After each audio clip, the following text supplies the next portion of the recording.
Hello' friends, আপোনালোক সকলোকে পুনৰবাৰ মোৰ ইউটিউব জগতলৈ স্বাগতম জনাইছোঁ। আৰু আপোনালোকৰ মাজলৈ পুনৰবাৰ মই এটা ব্লগছ লৈ আহিছোঁ।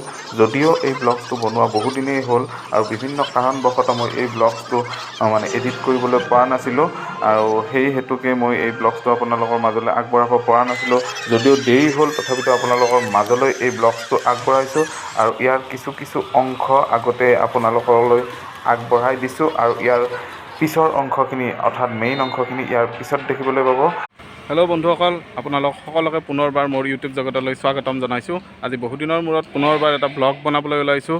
আজি আমি চাবলৈ যাম গুৱাহাটী ইন্দিৰা গান্ধী এথলেটিক ষ্টেডিয়ামত হ'বলগীয়া world cup qualifier matches India আৰু আফগানিস্তানৰ মাজত হ'ব। আৰু এইখন ফুটবল মেটছ চাবলৈ আমি পাঠশালাৰ পৰা যাবলৈ ওলাইছোঁ গুৱাহাটীলৈকে। গতিকে আপোনালোকে এই ব্লগটো স্কিপ নকৰাকৈ চাই থাকিবচোন।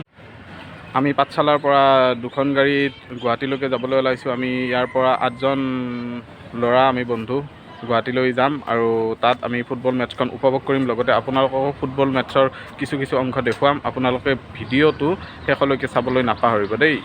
হেল্ল' বন্ধুসকল, আমি আহি এতিয়া ৰঙিয়া পালোহি পাঠশালাৰ পৰা। ইয়াৰ পৰা আৰু 1.5 ঘণ্টামান লাগিব।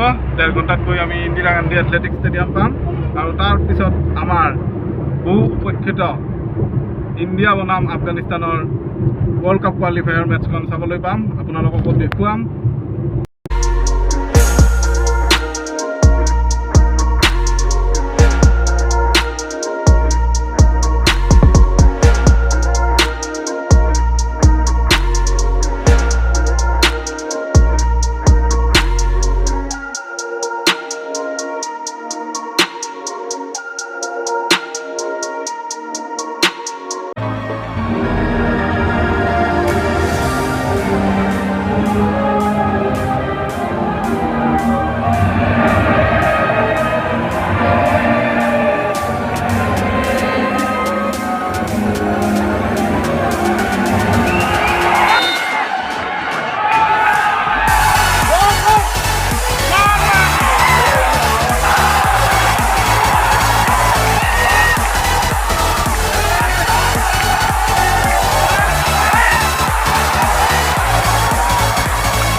আজি সংসদত পাব না আজি হ'ব এতিয়া এইটো ভৰিখিনি অলপ সেইদিনা ক'ত হৈছিল খেলা